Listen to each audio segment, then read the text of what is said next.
বিসমিল্লাহির রহমানির রহিম। বাংলাদেশ জাতীয় দল অঙ্গ সহযোগী সংগঠন রাউজান উপজেলা পৌরসভার পক্ষ থেকে আমাদের নেতা আলহাজ গিয়াসউদ্দিন কাদের চৌধুরীর পক্ষ থেকে ঈদের শুভেচ্ছা জানাচ্ছি।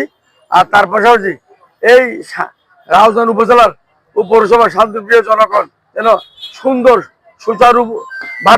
সুন্দরভাবে সুষ্ঠুভাবে সুস্থ মস্তিষ্কে ঈদকে যে নামাজ পড়ে যেন সবাই ঈদের হাসি খুশি সবাইকে নিয়ে কাজ করার জন্য সবাই ঐক্যবদ্ধ থেকে এই খুশিটা সবাই ভাগ বন্টনের মতো নিজেদের মতো করে সবাইকে নিয়ে ঈদ উদযাপন করব। আমরা চাই রাউজানের শান্তি, অশান্তি চাই না, সন্ত্রাস চাই না, চাঁদাবাজ চাই না। আমরা শুধু এটুকু চাই, আমাদের নেতারা গেছেদের কাছে নির্দেশ, রাউজানে কোনো সন্ত্রাস চাঁদাবাজ থাকবে না, রাউজানের মানুষ ঐক্যবদ্ধভাবে থাকতে হবে। রাউজান হিন্দু, বৌদ্ধ, খ্রিস্টান সবাই মিলেমিশে রাউজানকে সুন্দর মডেল হিসেবে গড়ে তুলতে চাই। আমরা আর চাই না বিগতের কলুষিত যে উপজেলা ছিল সেই উপজেলাটা ফিরে যেতে চাই না।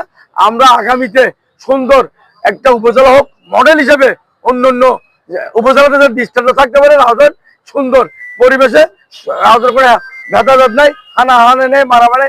আমরা চাই এই ঈদে একটা বার্তা দিতে চাই, সবাই যেন হাসি খুশি সুন্দরভাবে হিংসা বিদ্বেষ ভুলে গিয়ে শত্রুতা আমি ভুলে গিয়ে বুকে জড়িয়ে ধরে কোলাকুলির মাধ্যমে সুন্দরভাবে আমরা ঈদ যাপন করতে চাই।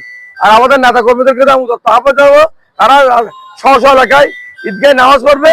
হ্যাঁ, এখানে আওয়ামী লীগের অনেক হয়তো যেতে পারে। আমি তাদেরকে বলবো, যারা চিহ্নিত সন্ত্রাসী, যারা এলাকার ক্ষতি করেছে, তাদেরকে যারা আওয়ামী লীগ করেছে তাদের কোনো অপরাধ নেই, তারা নামাজ পড়তে পারবে। কিন্তু চিহ্নিত সন্ত্রাসী এলাকার লোকজনকে ক্ষতি করেছে, হামলা দিয়ে হয়রানি করে, তাদেরকে আমরা ক্ষমা করবো না। আসসালামু আলাইকুম।